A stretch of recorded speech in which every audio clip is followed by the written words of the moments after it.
महाकारुणिक तथागत भगवान अरहत सम्यक संबुद्ध भगवंतांनी सुवाख्यात केलेला, सुस्पष्ट केलेला, जो धारण करण्यायोग्य असा सद्धम्म आणि संघ गुणांना धारण करून सद्धम्मामध्ये प्रतिष्ठित होणारा, लाभान्वित होणारा, आपली अविद्या दूर करून आर्य सत्याचा साक्षात्कार करून विद्या प्राप्त करणारा भगवंतांचा आर्य सावक संघ प्रथमतः या तीनही रत्नांना अभिवादन करतो, जो किती अवघड जेव्हा केव्हा भगवंतांच्या वाणीवर काही संदेह उत्पन्न झाला, विचिकित्सा उत्पन्न झाली, तेव्हा वारंवार हा सद्धम्म सुरक्षित राहावा, बुद्धाच्या शासनाच्या आधारावर वारंवार पूजनीय भिक्खू संघांनी संगायन करून भगवंतांच्या मूळ वाणीची सुरक्षा केली. भगवंतांचा हा सद्धम्म सांभाळून ठेवला. नवे ज्या आर्य सावक संघांनी हे रत्न, ज्यामुळं हे बुद्ध धर्म संघ हे तीनही रत्न ज्यांना तोड नाही, ज्यांना मोजणारा कुठलंही उपकरण नाही, वस्तुमान नाही, वजन नाही, प्रमाण नाही, अशा या तीनही रत्नांना ज्या बुद्ध शासनाची ही संपूर्ण आधारशिला ज्या आधारशिलेचं हे वैभव, बुद्ध शासनाची ही जी आधारशिला जेवढी भक्कम पायावर सुरक्षित ठेवली, अशा पूजरी आदरणीय भिक्खू संघांना, ज्यातनं कठीणोद्धार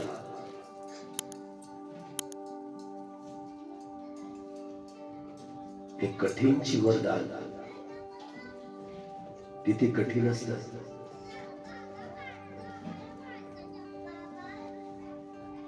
आपल्या मोठ्या जीवनामध्ये, या जीवन प्रवाहामध्ये या पवारणीच्या निमित्तानं शुद्धी, परिशुद्धी आणि विशुद्धी, भिक्षूंचे 3 महिन्याचे 4 महिन्याचे जेव्हा वर्षावास होतात, आपल्या वर्षावासाच्या अधिष्ठानामध्ये आपल्या शिलाची शुद्धता, शिलाची परिशुद्धता, शिलाची विशुद्धता हे सातत्यानं वर्षावासाच्या कालखंडात अधिष्ठानामध्ये 3ही प्रकारे हे शील पुष्ट होणं, शिलाची शुद्धता, परिशुद्धता आणि विशुद्धता याची परिपूर्णता करण्याच्या या सगळ्या संग्रहामध्ये या कठीणत्व दानाला विशेष महत्व. म्हणून सगळ्यात मोठा उत्सव म्हणून या वर्षावासाच्या समापनाचा पवारणात म्हणजे परिशुद्धी, या 3 महिन्याच्या 4 महिन्याच्या अधिष्ठानामध्ये उपासक उपासिका दानादी कर्म करून 4ही श्रमणांच्या, भिक्षूंच्या, निसर्गांच्या परिपूर्ती करून सातत्यानं आपल्या पारमितांचे घडे परिपूर्ण करण्याकडे जो कल असतो, या वर्षावासाच्या कालखंडामध्ये सातत्यानं दानादी कर्म करून, उपोषण कर्म करून, प्रणिहित प्रकारचे जे दान, ज्यामध्ये भिक्षूंच्या 4ही निश्रयांची परिपूर्ती करण्याचा, हा पुण्य कर्म संग्रहित करण्याचा हा वर्षावासातला कालखंड उपासक उपासिकांसाठी येतो. भिक्खूंना विहार बांधून दान करणं, त्यांच्यासाठी शून्यागार बांधून ध्यान करण्यासाठी दान करणं, 7x12च्या कुट्या बांधून दान करणं, अष्टपरिष्कार ज्यात संघाटी, उत्तरासंग, अंतर्वासक, कमरबंद, भिक्षापात्र, पाणी पिण्याचा प्याला, पाणी गाळण्याचं वस्त्र, जलशिक्का, सुईधागा, सुईसूत, वस्त्रादी सामान, धुण्या विण्याचं सामान, ज्याला अष्टपरिष्कार आपण म्हणतो, या औषधासकट एकूण 4ही अन्न, वस्त्र, निवारा आणि औषध, या 4ही निश्रयांची परिपूर्ती करण्याचा हा मोठा या पुण्यकर्म संग्रहित करण्याचा ही संधी वर्षावासाच्या कालखंडात सगळ्या उपासक उपासिकांना चालून येते. या कठीण दानाचा हा तोडा मोडा आपल्याला मिलिंद प्रश्नामध्ये हा दिसतो की 500 अर्हंत भिक्षू असल्यानंतर देखील राजा मिलिंदर याच्या प्रश्नाची उत्तर देणं किती अवघड झालं होतं. शेवटी 500 हे भिक्षू आकाश मार्गाने देवभूमीत गेले आणि हे कथन करतात, राजा मिलिंदर हा एवढा सतावून सोडणार आहे की धार्मिक प्रश्न विचारून नाकी नऊ करतोय. शेवटी या 500 अर्हंत भिक्षू असल्यानंतर देखील राजा मिरांडरच्या प्रश्नांची उत्तरं देणं किती अवघड झालं होतं. नागसेनाला त्यासाठी जन्म घ्यावा लागला. भगवंतांचा सैद्धांतिक आणि व्यावहारिक पक्ष योग्यपणे आकलन करण्यासाठी हे वैभव वर्षावासात भगवंत दीड महिना, एक महिना विपश्यना या कम्मठाणाचा हा अभ्यास करून घेत असत. शमत भावनेचे अनापान सती आणि इतरत्र 40 प्रकारचे जे शमत भावनेचे कम्मठा, दान, शील, भावना, हे दानादी कर्मातून जे काही त्रिविध शीलपुष्ट करण्याच्या प्रक्रियेमध्ये या वर्षावासाच्या कालखंडामध्ये नानंदत्वा शीलं समाधित्वा उपोषत कम्मंकत्वा तम अस्तादि अभिनंदन रागो उपज्यति, दोषो उपज्यति, मोहो उपज्यति, माना उपज्यति, दिट्ठी उपज्यति, विचिकित्सा उपज्यति, औदज्यम उपज्यति, दोमनसं उपज्यति.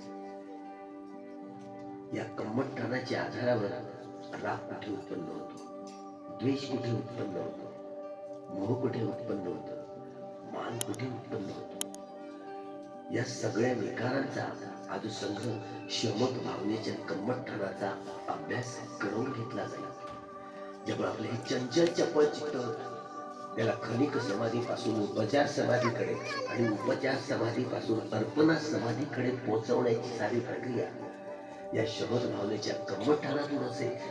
वेदना प्रचय्य तन्हा, ज्या वेदनांच्या आधारावर मनुष्य वा मनुष्यतर प्राणी वेदनांच्या आधारावर तृष्णांची निर्मिती करत असतात. कामतृष्णा, भवतृष्णा आणि विभवतृष्णा. सुखद वेदना आल्या प्रतिक्रिया करून रागाच्या गाठी बांधल्या जातात. दुःखद वेदना आल्या प्रतिक्रिया करून द्वेषाच्या गाठी बांधल्या जातात. असुखद वेदना आल्या प्रतिक्रिया करून मोह मूर्तीच्या गाठी बांधल्या जातात. पाण्याच्या रेषेसारखे संस्कार असो, वायूच्या रेषेसारखे संस्कार असो, दगडाच्या रेषेका एवढ्या क्लेश धातूंची एवढी संपूर्ण संस्कारांचा संग्रह करत करत हे दुःख चक्र, भवचक्र, लोकचक्र आपण आपला प्रतिक्रिया करणारा संखारापणाचा स्कंद अजिबात ऐकायला तयार नाही. म्हणून प्रत्येक व्यक्ती आपापल्या मनाची गुलाम असते, आपल्या आपल्या स्वभावाची गुलाम असते. म्हणून ती तेरी मेरी उरते. दोन व्यक्ती जगात एक नाही. आपण सगळी माणसं, ते हिंदू असो, बौद्ध असो, जैन असो, शीख असो, यहुदी असो, ईसाई असो, मुस्लिम असो, ब्राह्मण असो, ब्राह्मणेतर असो, काळे गोरे, या देशाचे की त्या देशाचे, अशा प्रकारची वेशभूषा की तशा प्रकारची वेशभूषा, अशा प्रकारची बोलीभाषा की तशा प्रकारची बोलीभाषा बोलणारे असो, काळे असो की गोरे, या वंशाचे की त्या वंशाचे, आपण सगळी माणसं 390 प्रकारच्या स्वभावाची माणसं. आपण रागमूलक, द्वेषमूलक, मोहमूलक, बुद्धिमूलक, भयमूलक, वितर्कमूलक स्वभावाची माणसं. पण 390 प्रकारचे स्वभाव या वेदनांच्या आधारावर, सुखद वेदना, दुःखद वेदना, असुखद वेदना या शारीरिक वेदना, सौमनस्य आणि दौर्मनस्य चैतसिक वेदना, या वेदनांच्या आधारावर अभिधम्माप्रमाणे या 5 वेदना, या वेदनांच्या आधारावर प्रतिक्रिया करून आपण त्याच्यात गाठी बांधतोय. वाळूच्या रेषेसारख्या, पाण्याच्या रेषेसारख्या किंवा दगडाच्या रेषेसारख्या हे दुःखचक्र, भवचक्र आपण स्वतः आपल्या चित्ताने प्रतिक्रिया करून, प्रतिक्रिया करणारा मनाचा जो स्कंद ऐकायला अजिबात तयार नसतो. म्हणून प्रत्येक व्यक्ती आपल्या स्वभावाची गुलाम असते. म्हणून ती तेरी बेरू होते. रागमूलक, द्वेषमूलक, मोहमूलक, बुद्धिमूलक, भयमूलक, वितर्कमूलक स्वभावाची आपण माणसं. आणि नेहमीच आपण सगळे रागरंजित, द्वेषदूषित आणि मोहमोडित होऊनच काया वाचा मनाने कर्म करत असतो. हे तथागतांना माहिती. पहिला जो वर्षावास तथागतांचा, या वर्षावासाच्या कालखंड 4 महिन्याचा वर्षावास, तेव्हा की आषाढी पौर्णिमा, आषाढ हो सब्बे बुद्धा समसमा. आषाढी पौर्णिमा म्हणजे धम्मचक्र प्रवर्तन दिवस. एका विठ्ठलचीच गोष्ट नाहीये. भूतकाळामधले जेवढे जेवढे सगळेच सम्यक संबुद्ध होऊन गेले, वर्तमानातले वा भविष्य कालखंडातले जेवढे जेवढे सगळे सम्यक समृद्ध होणार आहे, सगळ्या बुद्ध शास्त्रात या 5 घटना एक समान असतात. जसं सिद्धार्थ गौतमांनी आपल्या मातेच्या कुशीमध्ये गर्भजलामध्ये प्रवेश केला तो ती आषाढी पौर्णिमा. वयाच्या 29व्या वर्षी महावीर निष्क्रमण केलं, गृहत्याग केला, ती आषाढी पौर्णिमा. बुद्धत्व प्राप्त झाल्यानंतर धम्मचक्र प्रवर्तित केलं, ती आषाढी पौर्णिमा. 5व्याच दिवशी अर्हत भिक्षू 5 पंचवर्गीय संन्यासी परिवार, ते आषाढी पौर्णिमा 4थी घटना. आणि 5वी घटना भगवंतांच्या आणि भिक्खू संघांच्या वर्षावासाची सुरुवात ही आषाढी पौर्णिमेला. या 5ही घटना सगळ्या सम्यक संबुद्धांच्या कालखंडात एक समान घटना असतात. म्हणून आषाढी पौर्णिमेला धम्मचक्र प्रवर्तन दिवस म्हणतात. एकाच बुद्धांची गोष्ट नाही, सगळे बुद्ध आपलं धम्मचक्र प्रवर्तित हे आषाढी पौर्णिमेलाच करत असतात. बाबासाहेब जेव्हा बुद्ध उत्पन्न होतील, बुद्धत्व प्राप्त करतील ना, बाबासाहेब आंबेडकर देखील हे धम्मचक्र प्रवर्तित आषाढी पौर्णिमेलाच करणार. तसंच काम आहे, एक सारखं काम असतं, सब्बे बुद्धा समसम. पण आता आपण आषाढी पौर्णिमेला गुरु पौर्णिमा, बडे बडे लोक, आपले मोठे मोठे स्कॉलर म्हणणारे लोक गुरु पौर्णिमेला दाद देतात. या देशात प्रतिक्रांती झाल्यानंतर, ब्राह्मणवाद आरूढ झाल्यानंतर, धम्म संस्कृती ही तिचा लय व्यय झाल्यानंतर, या प्रत्येक सणावारांचं एवढं विकृतीकरण केलं. त्यामुळे या आषाढी पौर्णिमेचा हा जो धम्मचक्र प्रवर्तन दिवस, भगवान बुद्धांनी हे धम्मचक्र प्रवर्तित केलं, ज्यामध्ये आर्य सत्याचा साक्षात्कार कसा करायचा, आपली अविद्या दूर करणं, हे आर्य सत्याचा साक्षात्कार करून करावा लागतो. आर्य सत्याचा साक्षात्कार करणारा भगवान बुद्धांनी जे बोधी ज्ञान अनुसंधान केलं, या बोधी ज्ञानाचा जो आविष्कार आहे, जो बोधी ज्ञान धारण करून आर्य सत्याचा साक्षात्कार करावा लागतो. वेगवेगळ्या रागमूलक, द्वेषमूलक, मोहमूलक, बुद्धिमूलक, भयमूलक, वितर्कमूलक स्वभावाची माणसं जशी जशी बुद्धांकडे आली, भिक्षू संघाकडे आली, त्यांचा स्वभाव विशेष लक्षात घेऊन तसे ते शब्दभावनेचे कम्मठ्ठान देत असे. भगवंत सुद्धा एक एक महिना विपश्यना कम्मठ्ठानाचा अभ्यास उपासक उपासिकांकडून करवते. 15-15 दिवस शमद भावनेचे कम्मठ्ठानाचा अभ्यास करून घेत वर्षावासाच्या कालखंडात श्रावस्तीला 25 वर्षावास केले. 1-2 नाही, 25 साधी सुधी गोष्ट नाही. म्हणजे भगवंताचे एका ठिकाणी 25 वर्षावर येणारे सम्यक संबुद्ध, जे आर्य मैत्रेय सम्यक संबुद्ध होणार आहेत ना, हे वाराणसी आहे. पुढे त्या नगरीचं नाव केतुमती असणार. तिथे येणारे सम्यक संबुद्ध जास्त वर्षावास करतात. आतापासून लोक हे सम्यक संकल्प करत असतात की येणाऱ्या आर्य मैत्रेय बुद्धांच्या कालखंडात माझा जन्म, त्या बुद्धांच्या कालखंडात मनुष्य म्हणून जन्म होतो. आणि कुठे त्या केतुमती नगरीत, जेणेकरून सगळ्यात जास्त वर्षावास येणाऱ्या सम्यक संबुद्धांचा तिथे असेल. आपल्याला काय नाही, हे सिद्धार्थ गौतम जे बुद्ध झालं त्यांनी सांगितले, हे आहे असे. या कल्पामध्ये 5 सम्यक संबुद्ध होणार. म्हणून या कल्पाला महाभद्र कल्प असं नाव आहे. कोणागमन असो, ककुसंद असो, काश्यप असो, सिद्धार्थ गौतम हे 4थे बुद्ध. आणि याच कल्पामध्ये 5वे सम्यक संबुद्ध येणार. 5वे म्हणून याला महाभद्र, म्हणजे खूप अतिसुंदर. म्हणून या कल्पाचं नाव सगळ्या सम्यक संबुद्ध